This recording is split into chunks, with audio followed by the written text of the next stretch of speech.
લંકામાં ઠેઠ સુધી હાલો હોનાની હતી.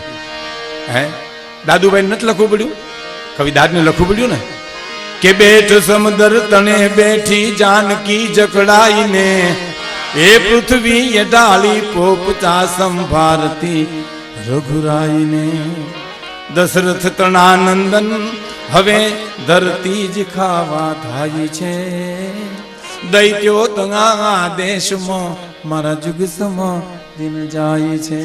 હનુમાનજી મહારાજ માતાજીને લંકામાં મળવા ગયા.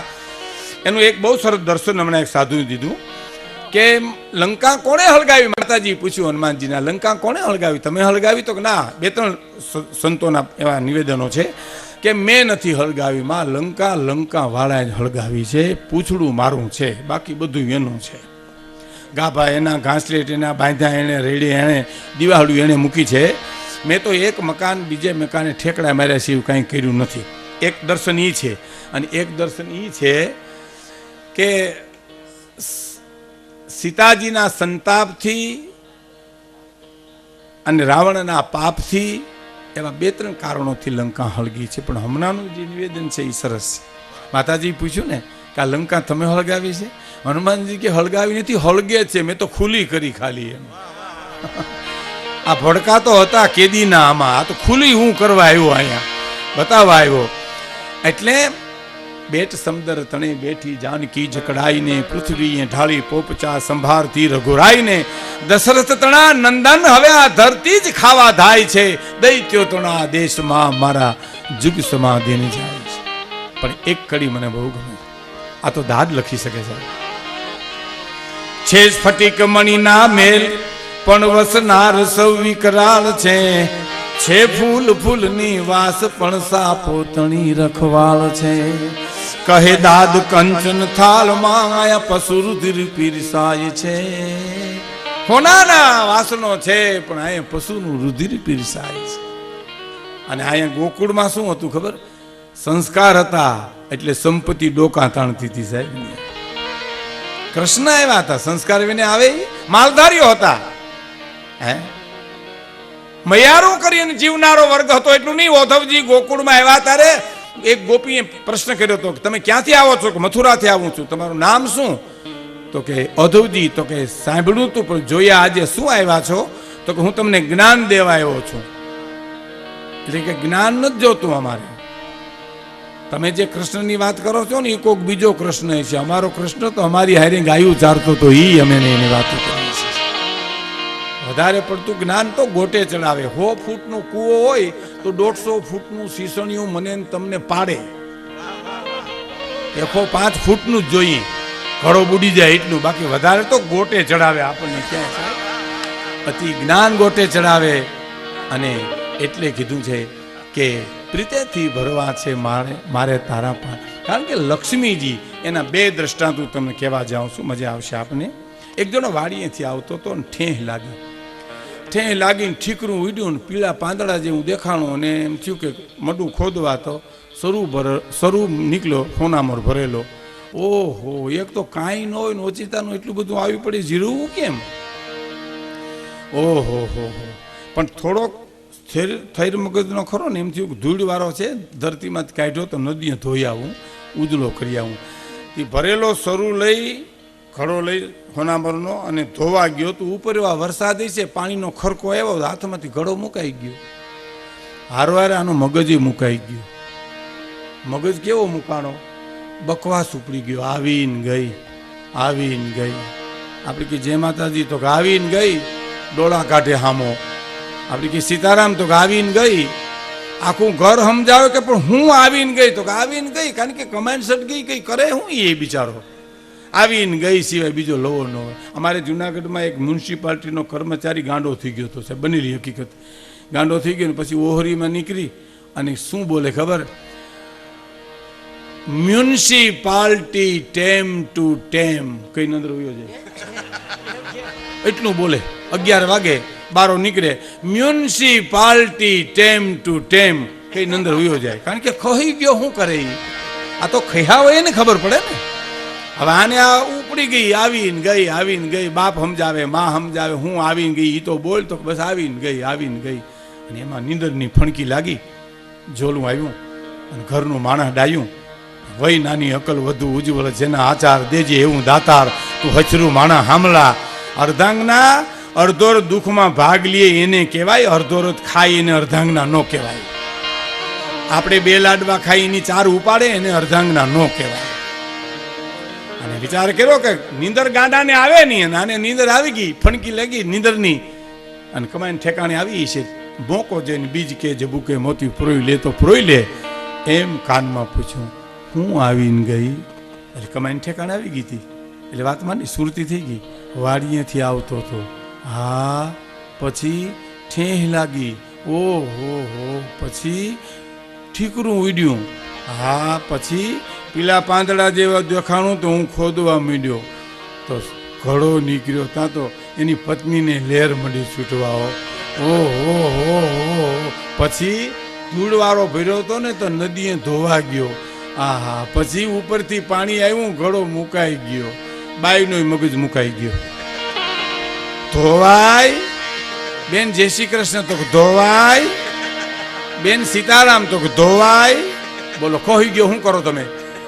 આ લક્ષ્મી કોની હતી, ક્યાંથી નીકળી, કોના ખેવતી ગઈ, ઈવા ડોકા તાણતી હતી નંદ બાબાને નેહળે. એ એમ કહેતી હતી કે માં મારા હામું જોવે તો પાણીની 2 હેલ ભરી આવી દે.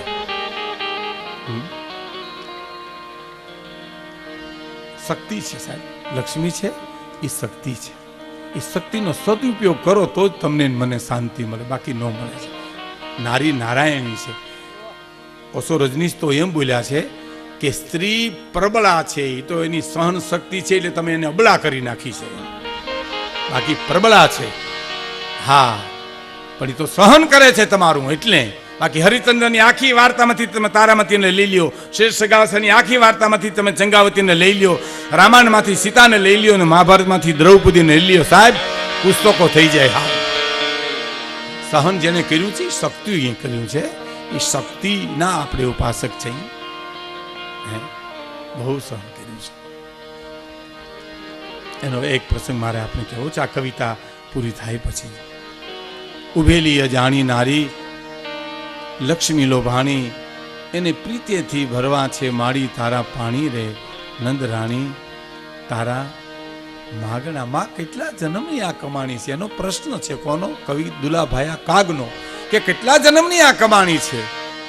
અને પછી નીકળી શું છે કે જેની મોહજાળમાં એ આખી દુનિયા વિટાણી રે. જેની મોહજાળમાં આખી દુનિયા વિટાણી રે. એ જીએની દેહુ તારે એ દોરડીએ રે બંધાની જીવે માતાજી તમારા એ માગણા રેજી. તારા કેટલા જન્મની આ કમાણી જીવે નદરાણી તારા. શું કવિતા છે, શું મજા આવે સાહેબ.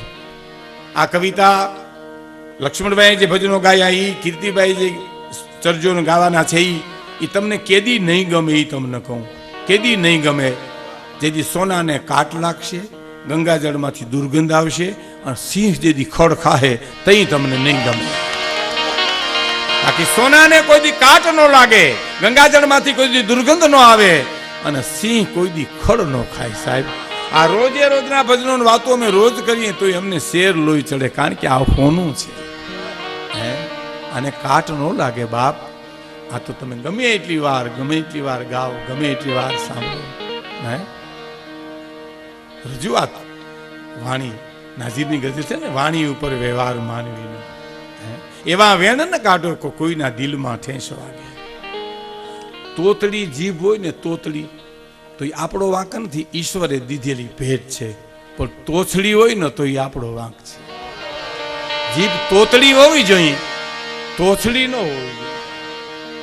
અને એથી આગળ વાત કરું તો જીભમાં બટકું ભરાઈ જાય ને કંઈક ઘા લાગે ને તો રૂજાઈ તરત જાય, પણ જીભના ઘા લાગે એ કોઈ દી રૂજાય નહીં. જીભમાં ઘા લાગે તો રૂજાઈ જાય, પણ જીભના જેને ઘા લાગે એ કોઈ દી નથી. એના બે દાખલા મારે આપને નાના નાના, એક મેઘાણીની કલમે લખાયેલો અને એક મનુભાઈ ગઢવી મિશન રાજસી તાપુર એની કલમે લખાયેલો. બે પ્રસંગ કહી દઉં, પછી હું બીજો પ્રસંગ કહું. મારે ફરમાઈશ રજૂ કરવી છે, મને ગમે છે એટલા ખાતા. આપણે આનંદ કરવો છે, આપણે લેર કરવા માટે અહીંયા આવ્યા છીએ. બધાએ માના ગુણગાન ગાવા માટે આવ્યા છે. પણ એક માણસે સાવજની મિત્રતા કરી મેઘાણીની કલમે લખાયેલો પ્રસંગ છે. સાવજનો ભાઈબંધ સાહેબ. અને થાય હો, અમારી હિંગોળદાનભાઈ નરેલાએ એમ કીધું કે હિંસક પ્રાણીની ત્રાડ હશે તો અહિંસક શસ્ત્ર ઉપાડીશું. હિંસક પ્રાણીની ત્રાડ હશે તો અહિંસક શસ્ત્ર ઉપાડીશું હું. વિટળાશે વનવનના પશુ એવી વાલની વેણું વગાડીશું. મારા બાણેજમાં સરસ્વતીદાસ બાપુ હાવદને ઓઠીંગણ દઈને બેહતા એવા માલધારીઓ જોયેલા દાખલા. મુનિ બાપુ પણ હાવદને ઓઠીંગણ દઈને બેહતા એના જોયેલા માણસો હજી છે. એમાં સરસ્વતીદાસ બાપુએ જે વાત કરી મને એ હું આપને કહેવા માંગુ છું કે હું જ્યારે બાણેજમાં આવ્યો ત્યારે એક હાવદને પગમાં કાંટો લાગ્યો હતો, પગ પાક્યો હતો. અને મને વનસ્પતિનું થોડું જ્ઞાન હતું, દવાનું. એટલે હું પાંદડા લઈ આવી અને આમ ઘૂંટી અને એક કપડામાં થેપલી કરી અને મને એમ થયું કે હાલ એને પગે બાંધી આવું. પણ હાવજને ખબર પડી ગઈ કે આ મને મદદ કરવા આવે છે, એટલે હાવ રાંક થઈ ગયો છે. હા, તમે મદદ કરવા જાઓ ને એ હામાને ખબર અસ્તિત્વ વ્યવસ્થા કરે છે સાહેબ. એ ટેલિપથી છે, વૈશ્વિક ચેતના છે. તમારા આજુબાજુ ગામડામાં તમે કાલે સવારે જોતો કૂતરી વ્યાણી હોય ને, એ કૂતરી નીકળવા ન દે ત્યાંથી તમને કોઈને, પણ તમે શીરો ખવડાવો જાઓ ને એટલે પૂંછડી પટપટાવટી પડી. એને ખબર છે કે આ મને મદદ કરવા આવે. એમ અસ્તિત્વને ખબર પડી જાય છે ને, અસ્તિત્વ એની વ્યવસ્થા કરે છે. એટલે હું ગયો તો એને પગ લાંબો કર્યો સરસ્વતી બાપુ. પછી મેં થેપલી બાંધી દીધી. પછી 2-3 દી વરી પાછો બદલાવી આવું પાટો, વરી પાછો પાટો બદલાવી આવું. પગ હાજો થઈ ગયો. એ મારો મિત્ર થઈ ગયો. હું જ્યારે બોલાવું ત્યારે આવે, જ્યારે કહું ત્યારે વયો જાય અહીંથી સાહેબ. આ દેશની તાકાત છે, આ ભારતની. આ ભારતની તાકાત સમજવા માટે તમારે પરદેશ જવું જોઈએ, તો ખબર પડે ભારત શું છે. અને ઘરની કિંમત સમજવી હોય તો 12 ગામ જવું. કાંઈ ઘરની કિંમત સમજવી હોય ને, ઘરની તો 12 ગામ જવું, ખબર પડે ઘર શું છે. હે, માતા પિતા પત્ની પરિવાર એ શું છે. સચ્ચિદાનંદ સ્વામી દાખલો આપે છે ને, ઘેરેથી નીકળે એ થાકે, કોઈ પણ માણસ થાકે, કરોડપતિ થાકે, રોડપતિ એ થાકે, પણ ઘેરે આવે એટલે થાક ઉતરી જાય. બરાબર, પણ ઘેરે થાકે અને દુનિયામાં પછી ક્યાંય થાક ન ઉતરે. એટલે આપણે ત્યાં ગ્રહસ્થાશ્રમ શણગારવાની વાત આવી. તમારા માતા પિતા પત્ની પરિવારની સાથે તમે એવો ધરોબો રાખો કે દુનિયાનો થાક તમારે ઝૂંપડે આવો એટલે ઉતરી જાય છે. પણ ઝૂંપડે થાક લાગ્યો દુનિયામાં ક્યાંય ન ઉતરે. પછી એના માટે તો તમારે પરસ્પરની પ્રીતિ અને સંબંધ કેળવવા પડે સાહેબ. એના માટે તમારે આજ માણસને ટાઈમ ક્યાં છે. આપણે ઘણાને પૂછીએ કે તમારો દીકરો શું ભણે, તો એની પત્ની રહોડામાં પૂછવા જાય, પિન્ટુ કેટલામું ભણે છે. પિન્ટુની ખબર તને ન હોય કેટલામાં ભણે છે. તને ખબર નથી ત્યાં પિન્ટુ બગડ્યો છે. તને ખબર પડે મારા દીકરાના મિત્રો કોણ છે, મારી દીકરીની બેનપણીઓ કોણ છે. માણસે જતન કરવું પડે સાહેબ. આ તૂટી ગઈ છે, આ બધા બંધનો તૂટી ગયા છે. એટલે ઘરની ખબર 12 ગામ જાવ તો પડે સાહેબ.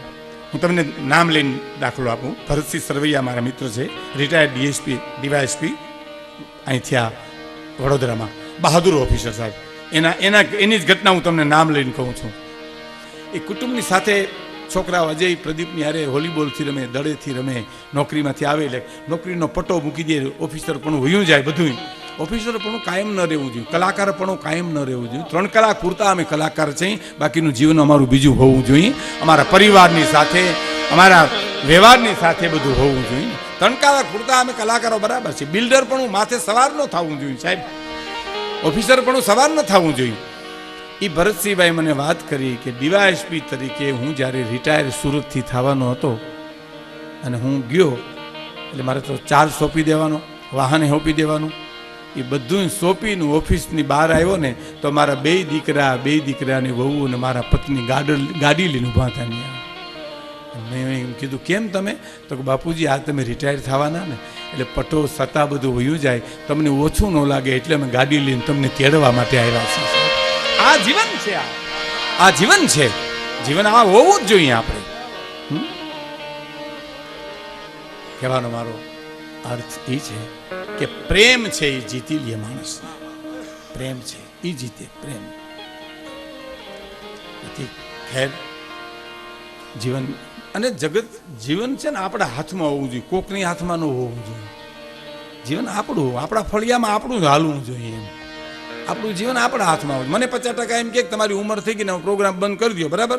50% એમ કે લોકો સાંભળે તો બોલો, તમને હું વાંધો થઈ ગયા ને 100%. હવે ચાલુ રાખવા બંધ કરવા એ મારા હાથની વાત છે સાહેબ. એ આપણા હાથમાં હોવું જોઈએ. જીવન આપણા હાથમાં હોવું જોઈએ. એટલે ઝૂંપડીમાં તમે આવો એટલે થાક ઉતરી જાય, પણ ઝૂંપડીમાં ઘરમાં થાક લઈ ગયો, થાક ક્યાંય ન ઉતરે. એ પ્રેમ. એટલે મારે આપને પ્રસંગ કહેવો છે કે એક માણસ સાવધનો મિત્ર બની ગયો. મિત્ર બની જ જાય સારી. હિંસક પાણી હિંસા છોડી દે. પ્રેમ એટલો બધો ભરપૂર હોય. પૂજ્ય મોરારી બાપુ જ્યાં બેઠા હોય ને આનંદ હોય. લ્યો, જ્યાં બેઠા હોય ને હોય. શું કામ? આનંદનું રૂપ જ છે. લ્યો, જ્યાં હોય ને આનંદ હોય. હા, બરોબર. આપણે એમ કે મોરારી બાપુ મેં મજા બહુ કરાવી, તે નથી કરાવી, એની હાજરીએ મજા કરાવી તને. સાધુ સંતોની હાજરી અમને ખીલવે છે. અમે તો કાયલા વેડા નાટા મારતા હતા. આ પ્રોગ્રામ હતો ત્યાં. લ્યો, હા, અમે ત્યાં જ હતા. જ્યાં વેડા નાટા મારતા હોય ત્યાં અમે જ હોઈએ. તો ત્યાં નો જમાવી દેવાય નહીં. આપણા હાથની વાત નથી. આ તો સંતોની કૃપા છે, એનો આનંદ છે, એનો પ્રેમ છે, એ મને તમને ખીલવે છે. એટલે હિંસા છોડી દીધી. હાવજે સાહેબ, મારે વાત એ કરવી છે કે જીભમાં ઘા લાગે તો રૂજાઈ જાય, પણ જીભના ઘા કોઈ દી રૂજાય નહીં. એનો એક પ્રસંગ મારે તમને. એકવાર હાવજને ઓઠી ગણદેની માણસ બેઠો હતો. એમાં મહેમાન આવ્યા. ડેલીમાં દાખલ થાય. હાવજ જોઈ ગયા અને ભાગ્યા. એમાં 2-3 હિંમતવાળા હતા. એ ડેલી આડા હતાઈ ગયા. પણ આને શું કીધું? ગરદનીએ, ભાઈ આવો, ડરોમાં, એ તો મારો પાળેલો કૂતરો છે, તમને કાંઈ નહીં કહે. એ પાળેલો કૂતરો ગરદણી બોલ્યો ને હાવજને હબાકો નીકળ્યો. સાહેબ, ખટકો લાગી ગયો. પણ ગમખાના ચીજ બળી હે, જાતવાન જનાવર એટલે બોલ્યું નહીં. મહેમાન સરાભારા કરીને મહેમાન વયા ગયા. પછી આવ્યો, સામે આવીને ઊભો કે મને કૂતરો કીધો તે? હે, મને તારે એમ તો કેવું તું કે મારો મિત્ર છે, વયાવો, કાંઈ નહીં કહે. મારો ભાઈ છે, તમને કાંઈ નહીં કહે, વયાવો. મિત્ર ન કીધો, ભાઈ ન કીધો, મને કૂતરો કીધો. હા હા, હવે તું કુવાડો માર, લોહી નીકળી જાય, નકર હું ગાંડો થઈને મરી જઈશ. એ લોહી નીકળી જાય. માર્યો કુવાડો, નીકળી ગયું લોહી. માથે પૂછડાનો ઝંડો લઈને ઘે ઘે ઘે કરતો નીકળી ગયો. અને પછી 1 મહિનો, 2 મહિના, 5 મહિના, વરહદીના વાણા વાયા ને પાછો આવી ગરદણી સામે ઉભો રહ્યો. ગરદણીને ધ્રુજો છૂટી ગઈ કે ઓલે વખતે તો મૂકી દીધો, પણ આ વખતે મારી નાખશે. કે ધ્રુજમાં મારવા નથી આવ્યો, નકર તો તેદી જ ખાઈ ગયો હોત. પણ એક વાત કરવા આવ્યો છે જવાન, વાત કરવા આવ્યો છે. શું વાત? કે તે મને ઘા માર્યો તો કુવાડાનો ખબર? તો ઘા ક્યાં માર્યો તો? તો કે કાનની વાહે જોતા રૂજાઈ ગયું. તો ઘા રૂજાઈ ગયું, ભીંગડા વળી ગયા. એમ તો હવે સાંભળી લે.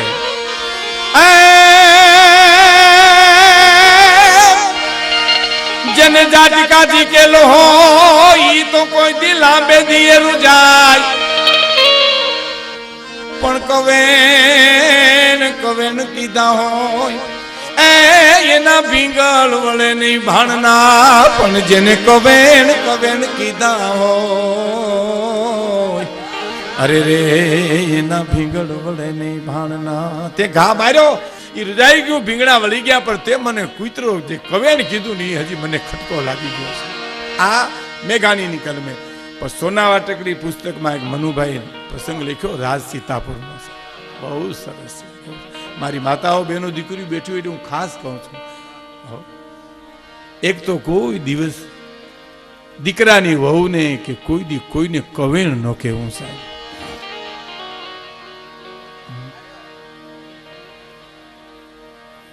મનુભાઈ લખે છે, રાજ સીતાપુરમાં અમારા એક બેન, એટલે ગામમાં એક બેન ગુજરી ગયા. એની સ્મશાન યાત્રા નીકળી. મનુભાઈ કે હું પણ હારે ગયો હતો. સ્મશાનમાં એના દેહને લઈ આવ્યા. દાગુઓ, ચિતા ખડકાણી, બેનના મૃતદેહને સુવરાવ્યો. આગ લગાડી, જેમ જેમ અગ્નિ મંડી આભે આંબા એમ શરીર બળવા માંડ્યું. પણ મનુભાઈ લખે છે એક થોડોક માંસનો લોચો એ હલકતો નહોતો. એમાં તલ નાખે, ઘી નાખે, કાયસ કરી કરીને થાકી ગયા પણ એ હળગે નહીં. એમાં એક પુરુષ આવ્યો ઈચ્છો દાગુમાંથી કે ભાઈ રહેવા દો, હવે કાયસ કરો માં, એ નહીં હળગે. કે કેમ, તમને કેમ ખબર? તો કે મને ખબર છે એ નહીં હળગે. કે કેમ, તમને શું ખબર છે? તો કે એને ભાઈ નહોતો ને, એની હાહુ એકવાર નભાઈ કીધું ને તેદીની ગાંઠ વરી ગઈ છે, એ માંસનો લોચો નહીં હળગે. મને એને જીભનો માનેલો ભાઈ કર્યો હતો, એટલે હું તમને ખુલાસો કરવા આવ્યો છું કે એને નભાઈનું જે હાહુ કવેણ કીધું ને એનું એ નહીં હળગે. એટલે કીધું એવા વેણ ન કાઢો કોઈના દિલમાં ઠેસ વાગે, વાણી ઉપર વ્યવહારમાન બને.